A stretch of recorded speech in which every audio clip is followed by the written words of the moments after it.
I would play like adult baseball or something. Like I'd like engage in recreational activities if I didn't hate the media so much. I mean, but you're going to understand why I feel this way when you watch this.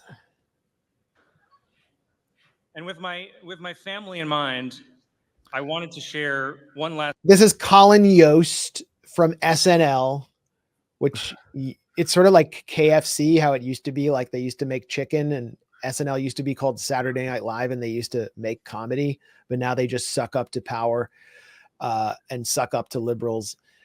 And this is, you know, his closing remarks at the White House Press Correspondents Association dinner known as the Nerd Prom. Max, can I request, you know, I'm sorry, this is, we should have done this producing behind the scenes, but can I request we not watch this whole, I can't listen to this guy for like 4 minutes. 4 minutes?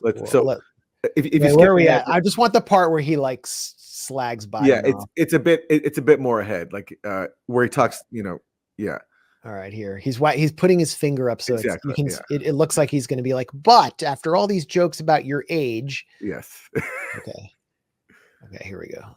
That he voted for you is because else will vote twice in this election using his name.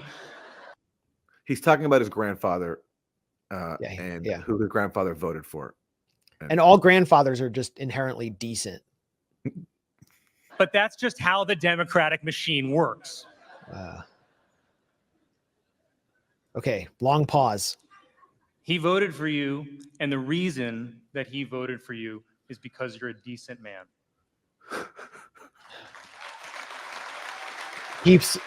Biden so badly wants to sniff that woman's hair, he can barely contain himself.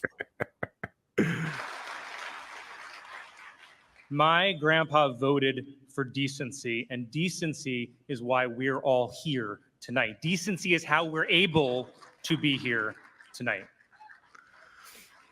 Can you believe that? Like the press is cheering for someone voting for Biden? Like they're not even pretending anymore to be objective. Woo, we're decent. We love ourselves.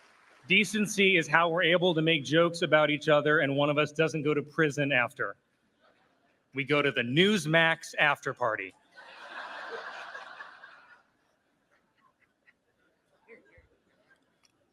And when you look at the levels of freedom throughout history and even around the world today, this is the exception. This freedom is incredibly rare. And the journalists in this room help protect that freedom, and we cannot ever take that for granted.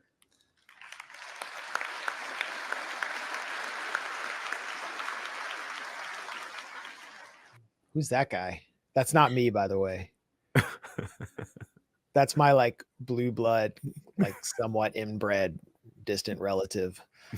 I don't know who that guy is. I don't know why they're showing him. I thought it was Prince Harry for a second. Anyway, yeah, we protect freedom. No mention at all throughout this whole dinner of Julian Assange, of course. No mention. I think there was one passing mention of the 140 Palestinian journalists who were killed. Extremely passing. There was an acknowledgement that they've died. No mention of who killed them. You know, it was just in this Gaza conflict.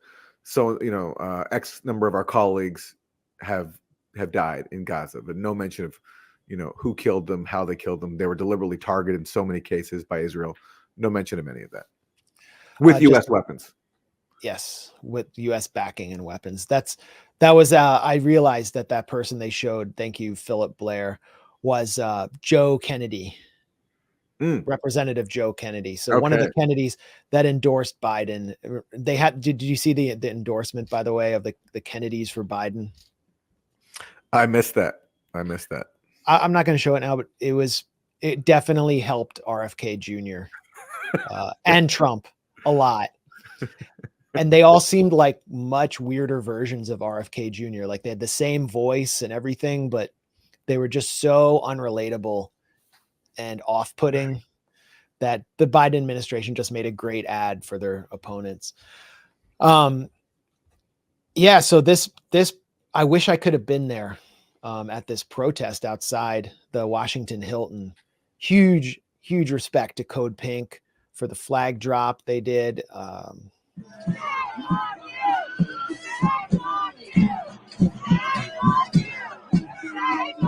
I love that. Who are they? This is the walk of shame for the press that's going to basically celebrate Joe Biden, Genocide Joe, and say nothing, do nothing in solidarity with the 140 Palestinian journalists killed, more than in any conflict in our lifetime in a much more abbreviated time period. Here's the flag drop. This was conducted by Tig Berry of Code Pink and Medea Benjamin. They rented out a room at the Hilton. Tig was talking about it last night. They barricaded the door to make it, harder for the staff to come in and remove the flag, although they ultimately did. And it was such a potent, powerful symbol outside this event where the press really is exhibiting and flaunting its true function as stenographers for power and courtiers.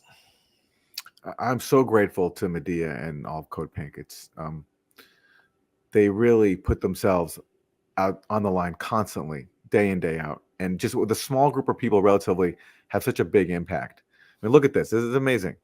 As everyone inside is celebrating this party for stenographers, they're there reminding the world of Palestine and all the Palestinian journalists that have been killed with U.S. weapons. And then inside... here's some more protest footage. Just to show you the size and scale of it. It was a very large protest. It's amazing. So you were saying...